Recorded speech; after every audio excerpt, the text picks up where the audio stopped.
Let us pray. Father in heaven, we thank you for waking us up this morning. We thank you for everything that's good in our lives. We praise thy holy name, Jesus. Bless us all, Lord God Almighty, in our own special ways and needs. Because we know, Lord, you know our name, our need, and you are more than able to provide, and we thank you, God, for that. Bless the Hope County School family, each and every child, student, staff. Bless this Hope County Board of Education meeting tonight, Jesus. Bless the board members that we will make the right and the best decisions for each and every one of our students here in the Hope County School District. Bless our president, each elected appointed official all over the world. May they all make the right decisions for the United States of America. Bless all our military men and women. Take care of them and guide them, Jesus, as they go forth to take care of us and protect us from all the evil that is all around the Lord. Keep us safe here in this district, Jesus, and our addictions, our children, Jesus, from the evil ones. In the name of the Lord Jesus Christ, we do humbly pray. Amen. Amen. Amen. I would like to take this time to welcome all of our visitors, friends with us this afternoon, and our staff. Proud to say that we are back. All kind of schools now are open. All of our schools, regular schools, our traditional is open on the 29th. And it's just a sense of freedom this year. First time we have enjoyed it, I would say maybe 2 or 3 years because of the pandemic. So just a new environment. Students now can see the smiles on each other's faces, and they can enjoy each other, just interact with each other again, not having to wear the mask. We don't have to wear them either. And this is just a sense of freedom, I believe, to everyone. I know it is to me. And we're just praying that this year will continue to go as it has gone already. It's gotten off to a good start. We will hear further from that from our superintendent. And we just pray that we will have a blessed year. We need the prayers and support of all of you, as we've always got. And we hope that we will continue to get it this year. So thank you again for coming, and we will continue with our meeting. At this time, may we get the approval of the agenda that you have before you. Madam Chair, Yes. move that we approve the agenda for September 13th, 2020. Can you get a second? A second. It's been moved and properly second that we approve the agenda that we have before us. All in favor, let it be known by the sign of aye. Aye. Opposed, nay. Ayes have it. So the agenda will be approved as we have it before us. Next on our agenda then, we have Spotlight on Success. And at this time, we will turn it over to our superintendent to. Good evening, Madam Chair, and board members and guests. This evening, we have 2 spotlights. The first one we have is the recognition of 2 of our Hope County High School students who competed in the Skills USA National Drone Championship, Shaquel Rodriguez Ramos and Jonah Olson, who are now silver medalists. So at this time, let me ask Mr. Mario Malabunga, our Hope County High School drone instructor, and Ms. Grove, our CTE coordinator, to share more information about this very special recognition. Good evening. Good evening. There's not really a whole lot that I need to share. Mr. Malabunga is the instructor and has worked with these students, and Chairman Pickett, it is wonderful to be back. It is wonderful to be back. And we left last year with great news, and that is this drone competition and national recognition of those 2 students. Shaquel would like to come forward and present a plaque to Mr. Malabunga, their instructor. And Jonah is not here, but his mother is here in his place. Okay. Mr. Mario Malabunga, I present you this award for being the greatest teacher ever. Yeah. Thank you. Thank you. And Mr. Malabunga will share some additional information about the competition. Yes, and so last summer, Shaquille and Jonah and our team went to Atlanta, Georgia to compete for the national level. We were number 1 in the state, and we moved forward to the national level. And we have other states who competed also in that competition. It was a week-long competition, from knowing all the small parts inside the drone to flying to all the exams and everything. It was a gruesome competition, and our students really did their best. And I would really like to thank our superintendent for the support, Dr. Dana Chavis, Dr. Grove, and the CTE department, the parents, and everybody else who supported our drone program. And thank you. Without your support, it wouldn't be successful. And I really would like to congratulate Shaq and Jonah again for their hard work. Thank you, guys. At this time, we would like to present this plaque to you all. This is famous. On behalf of the Hope County Board of Education, this says Hope County High School Skills USA National Drone Championship Silver Medalist, presented by the Hope County Board of Education, September 13, 2022. Congratulations. Yes.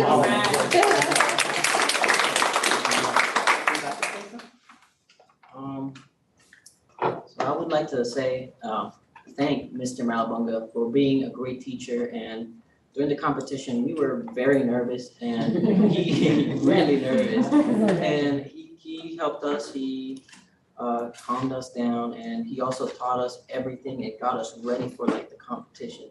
And I really thank him for all that, and also for all the knowledge he poured into us students during our school year. And teachers have the most important job because they are the ones who shape our future. And Mr. Malabunga is a great teacher. And I would also like to thank my teammate, greatest teammate, Jonah Olson. He also helped me keep my cool, you know. I was like the one that was like, you know, yeah, he great teammate. Yeah. Thank you. Thank you. We're so proud of you. I am so proud of all of the work. To be a nationally recognized and medal team is phenomenal. And I just think the future, what you guys will be able to do, you know, your job opportunities are endless. You know, the drone field is wide open, so I'm so glad you had this opportunity. I look forward to see what you do once you get out of high school with this experience. Thank you, ma'am. Excellent. Yes. Thank you so much. Thank you. And I would like to present to Jonah Olson and his mom. And it says, making the grade, Hope County Schools, Hope County High School Skills USA's National Drone Championship Silver Medalist, presented by Hope County Board of Education, again, September 13th, 2022. And tell him congratulations. Yeah, Would you like to say anything? Yes, I would like to. Okay. Hello, everyone. My name is Jeanette Olson. I am Jonah's mom. Unfortunately, he could not be here today because he's going to college in Michigan. And I was hoping he would write a speech for me, but I know he's watching right now, so on live stream. In his name, I would just like to say thank you to his teacher, to his teammate, to Hope County High School for making this competition possible, for letting them go to Atlanta, because I know it was kind of wishy-washy with them if they could go or not. But I'm super proud of who he has become, and this class was super important to him, and it definitely paved his way for his future, because he wants to be in the aviation field, and he's doing the ROTC Air Force program and wants to join the Air Force after college. So he's definitely doing.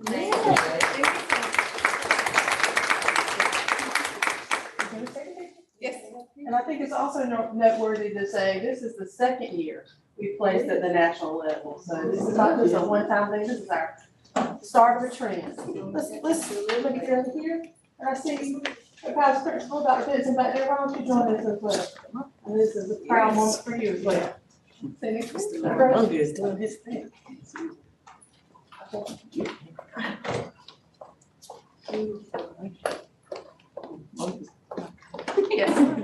1, 2, 3. One more. 1, 2, 3. Congratulations. Thank you. Congratulations. Congratulations. Stay with us. Yes, I'm also glad. Thank you so much.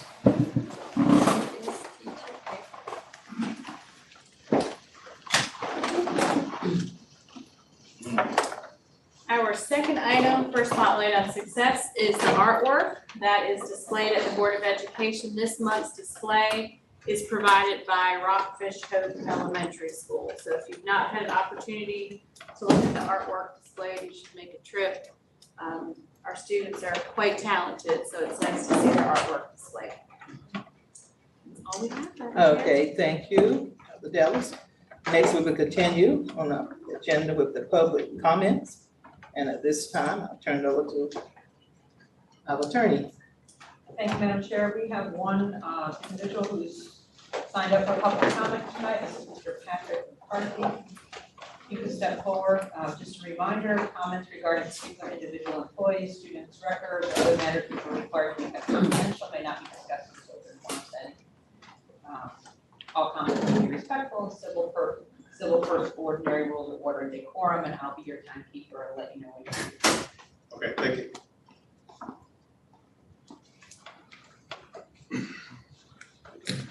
Good evening. My name is Patrick McCarthy, but everybody usually calls me just Mac. I'm a resident of Hope County, North Carolina. On Tuesday, September 6th, Austin K. Pendergrass, a 13-year-old 8th grader from Weldon Middle School, located in Wake County, North Carolina, was found hanging in the boys' lavatory, an apparent suicide. Being a dad of a child who committed suicide, this news went directly to the emptiness in my own heart that can never be completely filled. Austin had been bullied in school for the past 2 years, and it is speculated the reason why he took his own life and he can no longer stand what was happening to him. According to what I have read in the newspaper, Austin had a wonderful summer, a boy who enjoyed helping his mom and loved sea turtles, but was not looking forward to returning to school. I can testify firsthand that being bullied is terrible, as I was bullied my last 3 years in elementary school, and then later on in junior high and high school. It wasn't until I stood up to the bullies that I was left alone. My action against the bullies, however, only resulted in myself becoming a bully, a trait that I carried into adulthood and a portion of my Navy career. To this day, I regret the emotional pain I have caused to others and extremely embarrassed by my conduct. As parents and guardians of our children, we must pay strict attention to what is going on in their lives and quick to notice any changes in their attitude about school and their emotional state. If they should indicate they are being picked on, this could be an indication of being bullied and needs to be dealt with immediately. With students having access to computers at home, cyberbullying can be happening in your home without parents even knowing it. Getting involved, and the first place to start just might be with your own child, followed by school administration, parent involvement, and I can also say grandparent involvement, and if necessary, the local police department. Sadly, we cannot bring Austin back to his family. But what we can do is to use his tragic death as a catalyst to make the necessary changes in our schools, homes, and workplaces to end bullying. Our children must be assured that life is worth living, and that only God can determine the time for our passing. I thank you for your time this evening. Two additional comments I don't have written down is that tonight at 9 o'clock on PBS, there is a special documentation going to be broadcasted called Facing Suicide. I'm going to watch it myself. I'm sure it'll be worth watching. It just so happens that this young boy who I never met, I've seen his picture a lot, will never leave my mind because he died on my 72nd birthday. So I'll never forget that. Again, thank you for your time. I've made extra copies of my words with my contact information if you would like to have them, hand them out. And go Navy, beat Army. Yeah. This is Army ROTC here, right?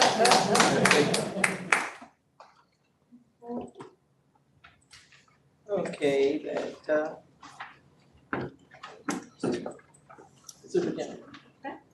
We go on to the consent agenda. Right, okay, next on our agenda, then we will continue, with our consent agenda. We had, 2 items on there, and, you have had the opportunity to read those and go over those. 3 items on there. And, are there any questions concerning any of those? If none, may we get, approval? Madam Chair, I make a motion that we approve the consent agenda for 1, 2, 3. Okay. May we get a second? Second. It's been moved and second that we approve the consent agenda that we have before us. All in favor, let it be known by the sign of aye. Aye. Opposed, nay. Ayes have it, so the consent agenda has been approved. Next on our agenda, we have action items, and at this time, we will turn it over to our superintendent for action items. Thank you, Madam Chair. Members, this evening we do have one action item. Action item number 1 is the 22-23 budget resolution. Let me ask Ms. Juanette Chavis, our Chief Finance Officer, to please share this information.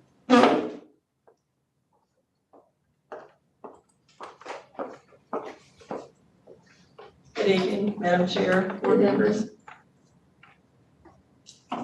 This evening we have our 2022-2023 Polk County Board of Education budget resolution. As you know, we start each year, we have to appropriate our funds to start where we can start spending once the state gives us our budget and our other budgets allocated.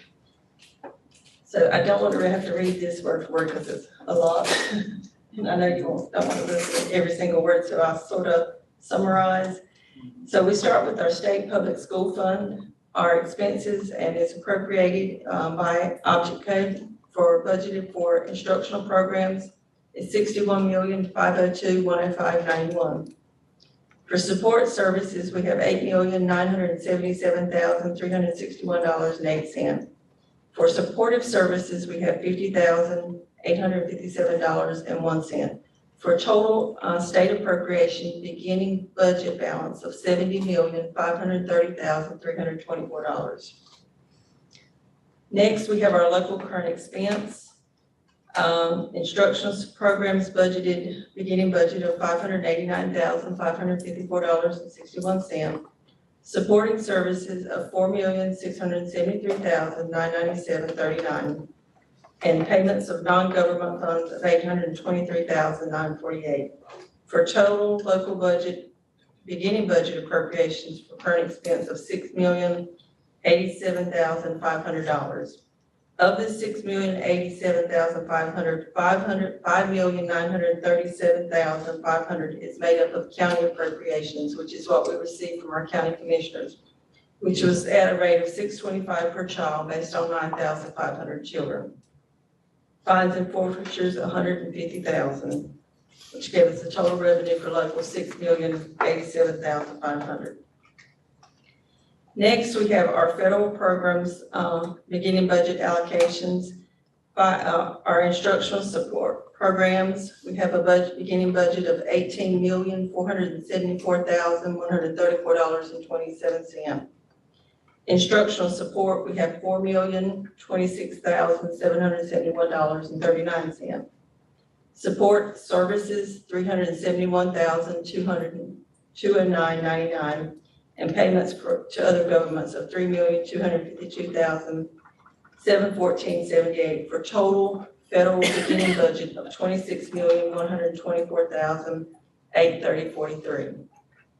In section 6, you'll see how the federal programs are broken out by PRC, where we're receiving these federal dollars from.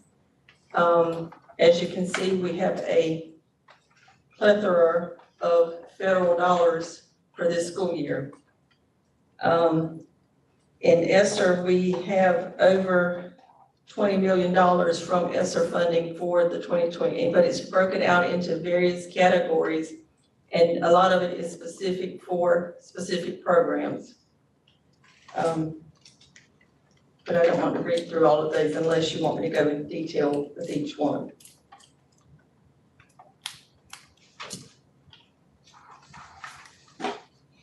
So next we have, in section 7, we have our capital outlay funding. Support services, we have $79,649,000 for support services. And for this particular area, we went ahead and budgeted for our high school project. Because we will start spending dollars for this school year. So after talking with our auditor, he suggested we go ahead and budget the whole building for this school year, because when we finish the school year, we'll have to book some of those dollars in this current school year. But actually from the county, we received $1,219,000 for our capital expenditures for 2022-23. Section 9 is our school food service fund. We have Purpose Code 70, which is nutrition services for $5,900,000, and payments to other governments for $300,000 for a total in school food services of $6,200,000 as the beginning budget.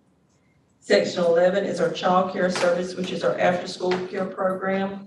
We budget $300,000 for the revenues and expenses associated with that particular area. Section 14 is our other restricted funds, which is where we receive grants and other miscellaneous revenue, JROTC for our NC pre-K. So for our instructional programs, we budgeted $4,270,070.74. Support services was $1,830,290.30. Support services was $45,000. And payments to other governments was $28,102.69 for a total of $6,173,463.82 as our beginning budget and other restricted funds. Then in section 16, it gives us our guidelines that we are able to authorize, that we're authorized to do. So the superintendent is hereby authorized to transfer appropriations under the following conditions. Amounts may be transferred between function of the same purpose code or the same fund with a monthly report of the transfers provided to the Board of Education at the next regular meeting and entered into the board minutes, which is when we normally do our budget amendments that we present at the following board meeting. Amounts may be transferred between sub-function and objects of expenditures within a function without limitation, without a report to the board being required. Amounts may not be transferred between purpose within a fund without Board of Education approval. Amounts may not be transferred between funds without Board of Education approval and the Board of County Commissioners approval. So I can't move money from state to federal or state to county without your approval and their approval. Amounts may be transferred in state and federal projects on prior approval of the appropriation funding agency if the transfers require Board of Education approval under other provisions of this resolution. A monthly summary of such transfers must be reported to the Board of Education at its next regular monthly meeting. For the purpose of year-end closeout only, the Board of Education agrees to suspend the restrictions provisions of this resolution, given that the summary of all transactions must be reported no later than October 10, 2023, as such transfers resulting from extraordinary, unusual occurrences, circumstances must be noted and explained. And we say that to just in case when we are working on our audit, if there's anything that we need to do, we'll have a chance to get it approved prior to the audit being submitted. And that gives us till October 10, 2023 to get that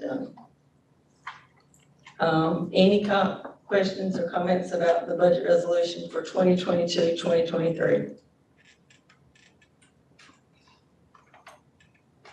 One, Yes, ma'am. for the ESSER, could you, I know it's a lot, it's a lot of money going, ESSER 1, ESSER 2, ESSER 3. At some point in time, can you do a breakdown, what is for, what? Yes, ma'am. Okay, At another meeting? yes, Okay. it's a lot of ESSER, I just want to know if I can break it down. Yeah, I can get you that information. Okay.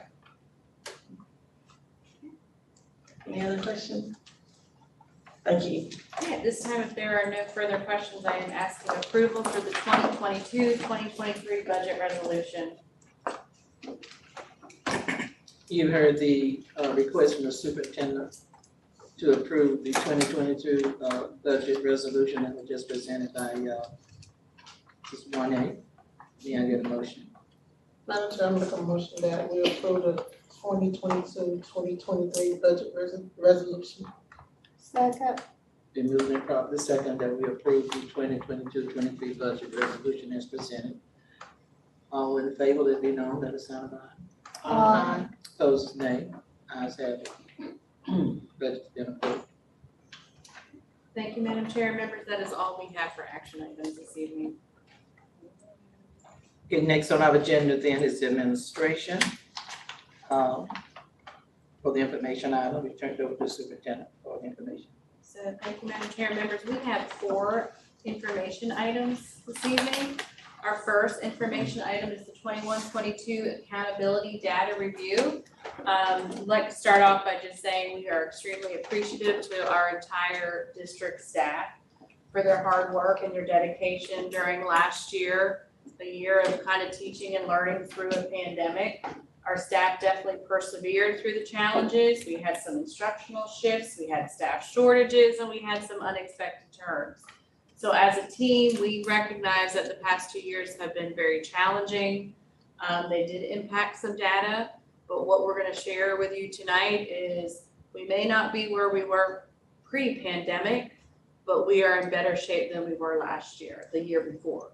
Okay, so we kind of look at it as 18-19 was pre-pandemic, the 2021 was pandemic, and now we're dealing with recovery. Last year was about recovery, right? Starting to grow back from what we had dealt with.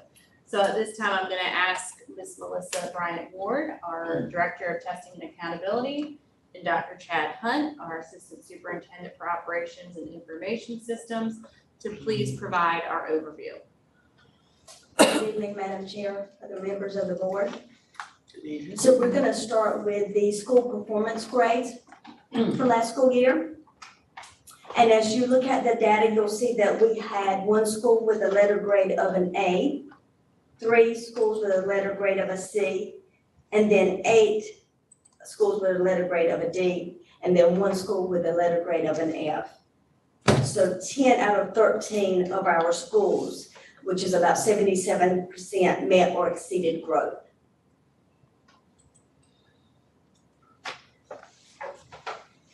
On this slide, you'll see the reading and the math school performance grades. So for the reading, 10 out of 11 schools had a 91% with a letter grade of D or F. And 8 out of 11 schools, which is about 73%, met or exceeded growth. For the math, 8 out of 11 schools had a D or F, which is 73%, and then 7 out of 11 schools had met or exceeded their growth, which is about 64%. So now we'll look at the elementary accountability data for the district.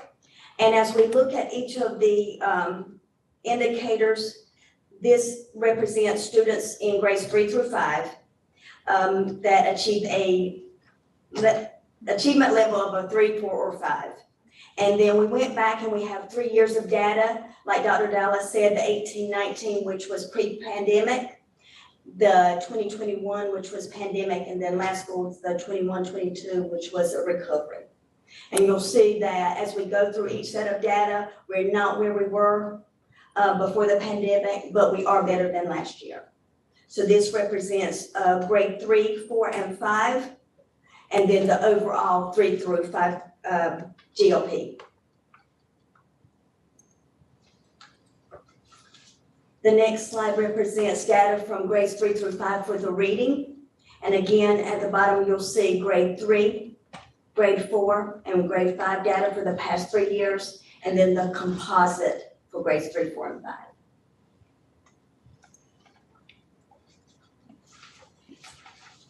This is the data for 5th grade science for the past 3 school years.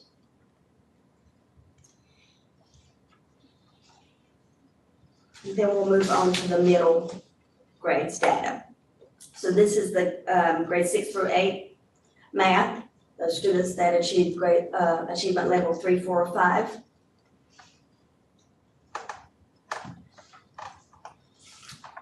Then the reading for grades 6, 7, and 8, and then the overall reading composite for middle grades. And then 8th grade science.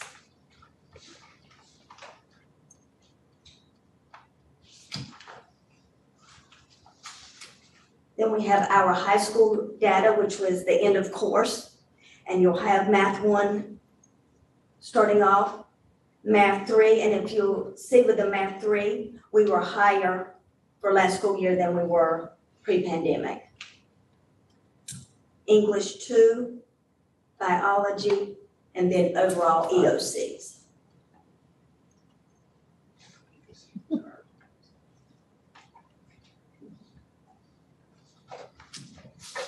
I need to get back.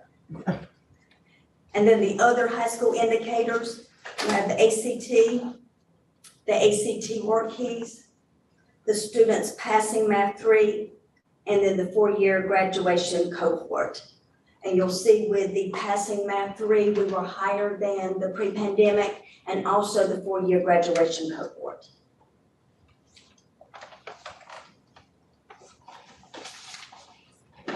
So this is a list of our low-performing schools, and those are the schools that had a school performance grade of F or D with a growth status of met or not met. And then at the bottom, we have our recurring low-performing schools, and those are the schools out of the past 3 years that 2 of those years they were a low-performing school. Ms. Brown, can you back up? Sure. To the high school indicators? When we look at the ACT performance composite in 2018-19 as well as 2020-21, those 2 years, the minimum ACT composite score for students to enter into UNC requirements, the UNC university system, was a 17 or higher. In 2021-22, State Board of Education changed that, or in conjunction with ACT, changed that from a 17 to a 19. So that's part of the reason there why we experienced such a drop in the scores of composites.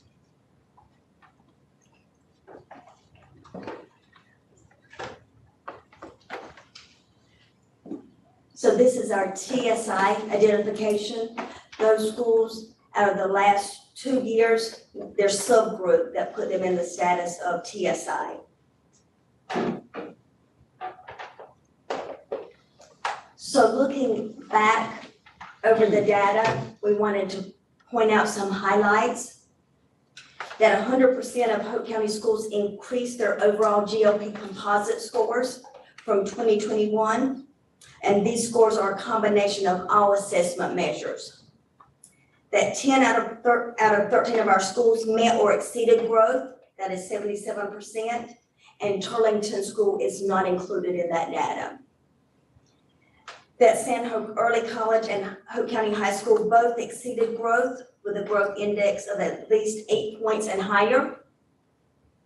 San Hope Early College and also Hope County High School increased their overall composite scores for GLP and CCR for end of courses. 100% of Hope County elementary schools increased their overall CCR composite scores in math from the 2021 school year. 88% of Hope County elementary schools increased their overall GLP composite scores in reading from the 2021 school year. 100% of Hope County middle schools increased their overall GLP in reading from 2021. 100% of Hope County's middle schools increased their overall GLP composite scores in math from the 2020-21 school year. Hope County schools exceeded in North Carolina average on the ACT work keys. NC Math 3, CCR, and GLP significantly increased from the 2021-22 school year compared to the 2018-19 school year.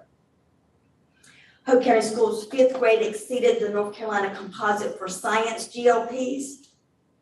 where the North Carolina average was 63%, Hope County Schools had an average of 65.5%. Hope County Schools' 5th and 8th grade science GOP composites exceeded the North Carolina composite. North Carolina was 68.3% and Hope County Schools was 69.3%. And the Hope County School 4-year cohort graduation percentage increased from the 2020-21 school year and is also higher than the 2018-2019 school year. 2018-19 was 80.4%, 2021 was 82.8%, and then this past school year, 84.8%. Are there any questions for the data? I don't have a question, but I have a comment. I'm glad to see the growth. I'm glad to see the growth. And we know, and everyone in here knows, that this pandemic had an effect on the world. Nothing is the same today. That's what pre-pandemic. Man, plant, or animals, it had its toll. So we are just proud that this year we can see an improvement from last year. And we look forward to next year, this coming year, to be even better than this year. So we're just proud of what we have. We can't go back. Pandemic was there. As I said, it had its toll, took its toll. But now we're moving forward. So that's just a comment I had to make. I don't have any questions, but I'm just proud to see that we are going forward. We did go forward last year. Well, my comment is that because I don't have any questions. My comment is that I'm very proud of the incremental gains. You know, it's gonna take a while for us to get back to where we were in another 2 years, but if we continue on this, then we'll get it. And even better, I had the right teachers and stuff, so. Thank you for your report. You're welcome. I just want to say that, we went through a hardship during the pandemic, but I want to say to the administrative staff, the teachers who worked long hours, they had to kind of regroup the children because some children were behind because of the pandemic, because they had parents that were trying to help them that was not up to par to be able to do that, working long hours. And so it was just good to see that the numbers, we still got work to do. So I'm not saying that we where we want to be, but we still have work to do. But I want to say that the Hope County administrative staff, like the teachers and bus drivers, making sure the kids was getting where they need to go, but especially the teachers who put in long hours. So I just want to say that we're gonna get there, and we're gonna do this together. So I want to say I'm very proud of the administrative staff here, Dr. Dallas working hard, making sure that her team do what they need to do to make sure our children got what they needed. So, thank you. Madam Chair, I just want to thank you for making it easy enough for us to understand. It was really well done and very understandable. I appreciate it. Yeah, as when we had our meeting about this, Chad and Ms. Ward, I'm a visual learner, so you laid it all out for me so I can get it up there. So I learned, I thank you, I appreciate you, y'all did a great job. Thank you, we appreciate it. Thank you. Okay, information item B is related to our on-site Hope County High School replacement project. So we have started sharing a draft of a design that we have been working on. Last night we shared with the commissioners and city council. And tonight we're probably gonna need to blow that up a little bit. So tonight we just wanted to kind of share, this is all preliminary, right? This is still, we're working on the design and what will be in the best interest of the neighbors, of the community, of the students, being as efficient as possible. And so Dr. Hunt is going to just kind of share some overview of that, some feedback that we have had.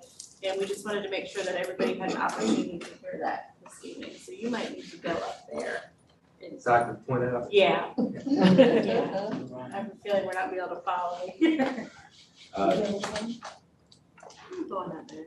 I mean, but first I want to just say, good evening, Madam Chair and board members. Good evening to you.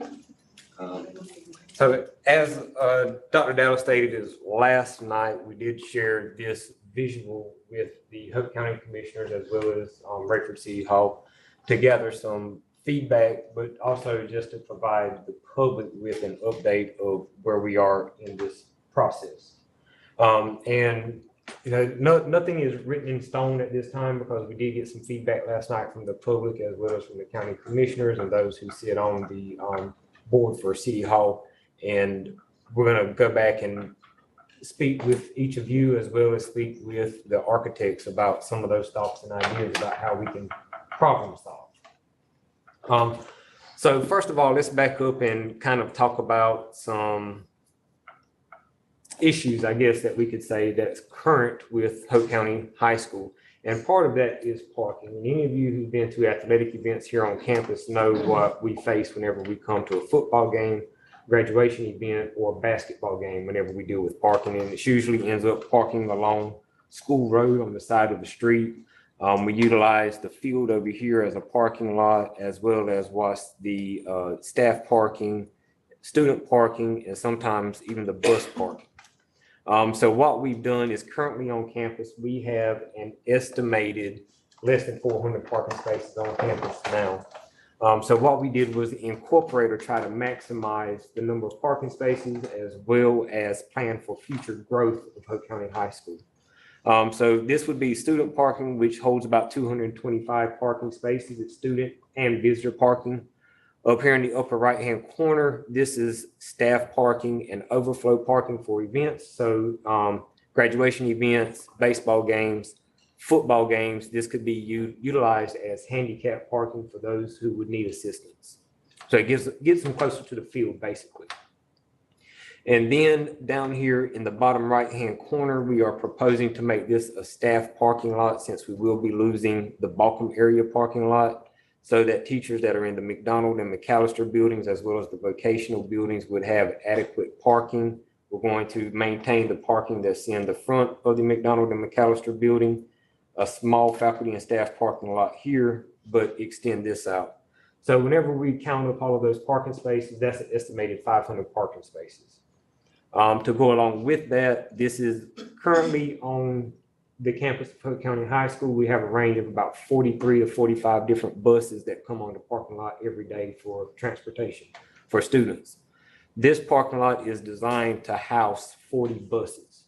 So which means that circling around here is also a driveway that's large enough for buses to drive on, as well as have that turn radius to come into these parking spaces. So with that, that provides enough parking along the backside for queuing of buses if needed for those extra 3 to 5 buses, if all 40, 45 buses were on campus at one time. But after hours, during athletic events or any other school events that would take place in the afternoons or evenings or on the weekends, this is also doubles as vehicle parking. So it's double striped. Red lines you can see would be for buses, and then the black lines are for cars. And that's an estimated, I think it's 186 extra parking spaces in there for vehicles. So whenever we total everything up, the grand total is estimated 700 parking spaces. So we should have more than enough parking to accommodate faculty, staff, students, and visitors on Hope County High School campus at any given time.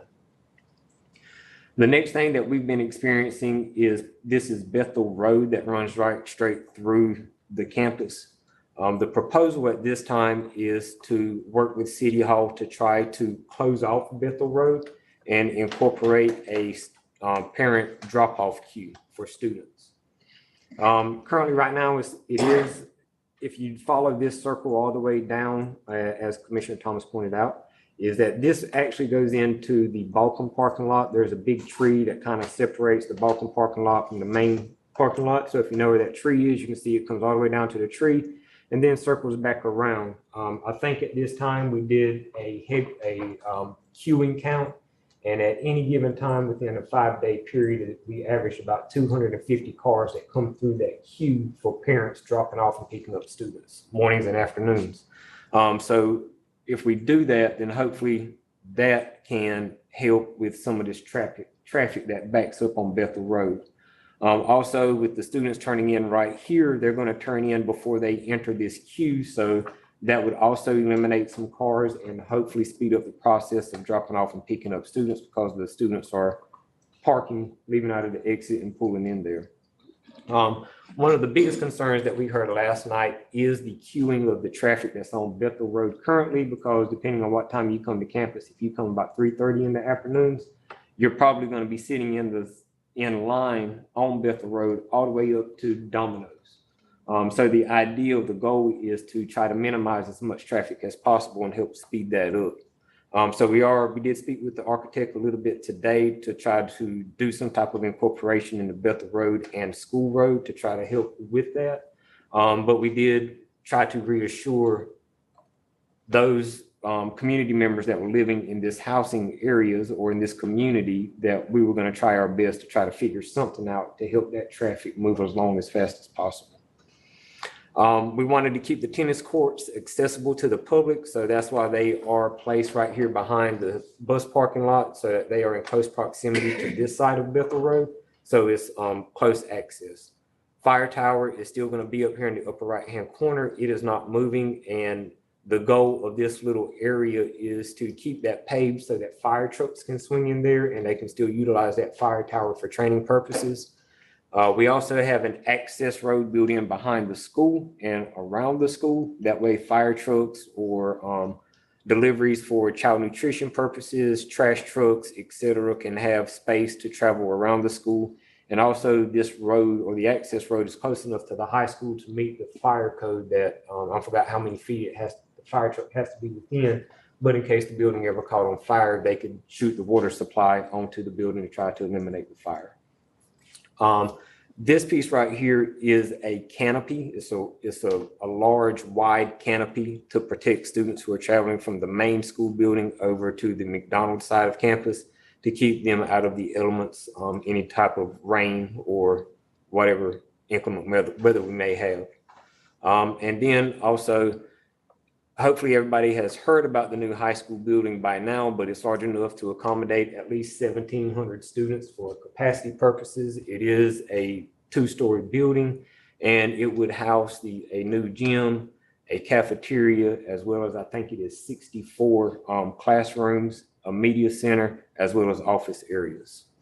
So I think that's pretty much it in a nutshell for the new high school building and some of the feedback that we heard last night, with some ideas about what we're trying to accomplish here. And since we did present this at 2 public meetings, this is the 3rd public meeting now, we are anticipating putting on some type of form online on the website to gather more feedback from the public. Any questions at this time? All right, thank you. Thank you for that.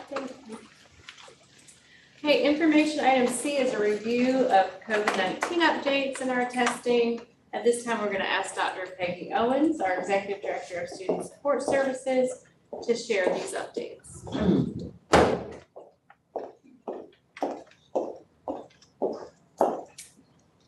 Madam Chair, Madam Superintendent, and members of the board, good evening. Good evening. We just want to share some updates with you as it relates to COVID. Next slide, please. So first, we want to start with our dashboard, Hope County Schools dashboard. And as you can see, our numbers, the number of cases that was reported compared to last week, we are seeing an increase with the number of cases, and that would mirror our Hope County government. So as you know, as we navigate this current COVID environment, it's important that we stay informed of the new developments. So which means that we need to educate ourselves. Next slide. So tonight, I have presented this prior to, but I do want to go into these early indicators that's been provided for us from NCDHSS. So we're going to take a look at wastewater monitoring, emergency room visit, vaccine and boosters, and then our surveillance variants. If you can open that up. If you open that. This one. Yes. Sorry.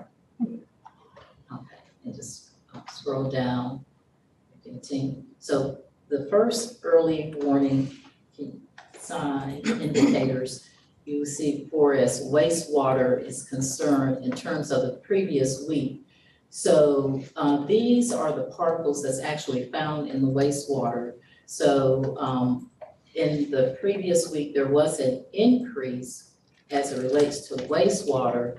But if you notice the indicator in terms of our emergency room visits, there was a decrease. And this is statewide data that we're sharing. Scroll down, please.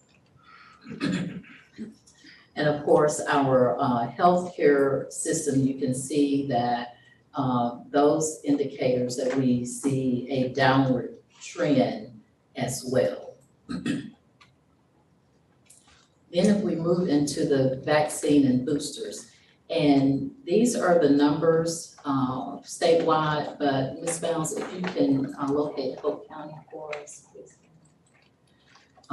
Just to show where we are, we still need to, as a county, and we want to encourage our neighbors, you know, to get boosted, because that's very important. It's going to protect us and the individuals, because what the data has shown is that those persons who are boosted, they have less severe disease and the impact of COVID and less likely to be hospitalized.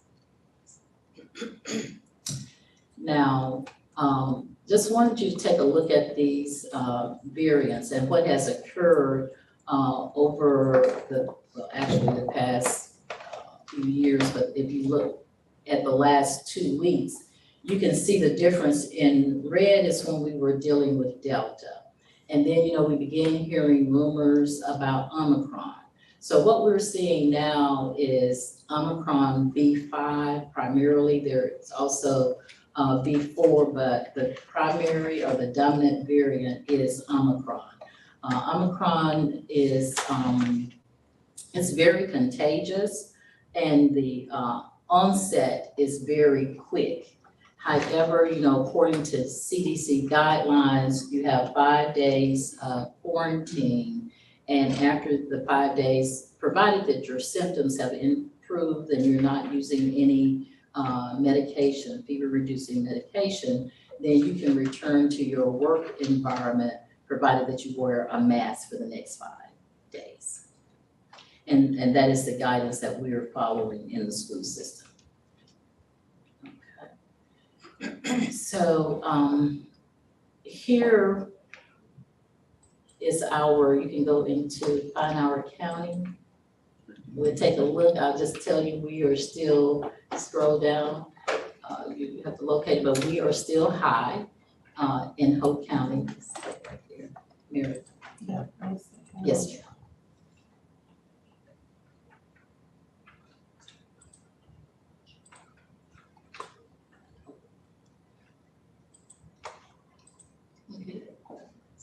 So we're still high. This is reported by CDC. And so what do we need to do? So what we need to do is to continue to practice layering protection.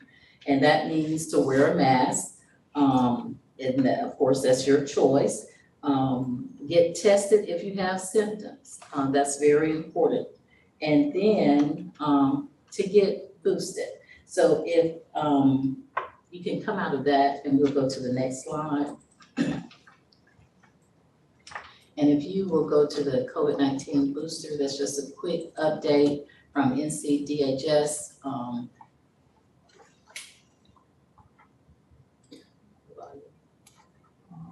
You have to allow it.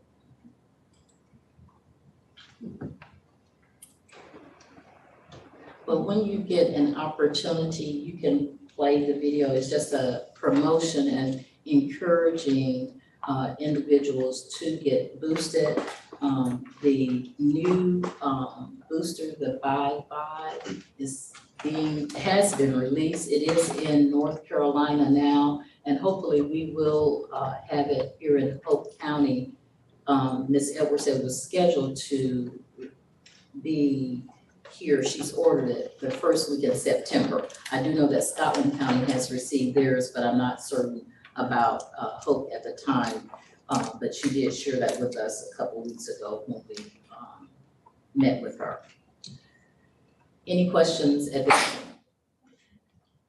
Next slide. Will the health department be doing free boosters as they did the other ones? They will be providing boosters. There is a cost now for the boosters. And I did check with her. She didn't get back with me to see about the update if we have received. When we talked to her 2 weeks ago, they had ordered the boosters. So as soon as we get that information, I will inform you. And dates and times for that. I just have a comment to make. I just had 2 of my friends, they had underlying area issues and stuff like that. They just passed away with COVID. Well, that's the reason it's important that we continue to educate ourselves and people who are high risk. You know, if you have symptoms, you need to get tested. We do have home tests. We have home tests here in the district. Ms. Edwards did provide us with home tests, so we do have those. But it's important that we stay informed of what's going on. We just can't bury our heads in the sand. That's just like. I think it will be like the flu is always with the flu. Yes, COVID is here, and COVID is here to stay. It's not going anywhere. But that's the reason it's important that we educate ourselves and we use these layering protection. We use these tools. We have tools now that we didn't have 2.5 years ago, you know. And so it's important that we utilize the tools that we have. It's important that we share the information with our family and coworkers so that we can, you know, I would like to say push through, but we'll have less severe disease. And the researchers have indicated now that in the medical community that there will probably be a booster every year with COVID, as we're doing with flu now. Also, they're working on a nasal like spray because, you know, the virus attacked the nasal area. So hopefully that will be released, you know, based on, I don't know, maybe in the next 6 months, based on their trials and those kinds of things as we continue with the research. Then. Are y'all still set up at the schools or are you still going out to the schools? When did you have something at the schools? That's what this is. Okay. That's next. Good segue. Okay. So next, we have our COVID K-12 19 testing program. And so just to, I think I mentioned it last month, but in terms of where we are right now, just a program, meeting with MACO. So we are in conversation with them now, meeting with them. Our next step will be for their representative to come out and do site visits for all of the schools that will actually host as testing sites. And then we'll begin scheduling and notifying parents. We'll do the same, we'll use the same marketing technique that we did before in terms of sharing that information on the website. We have to register students, but parents will have the opportunity as well as staff to take advantage of this resource. And just leave you with this quote. And I'd like to read that, and that's it. Any other questions? I have one more question I don't understood.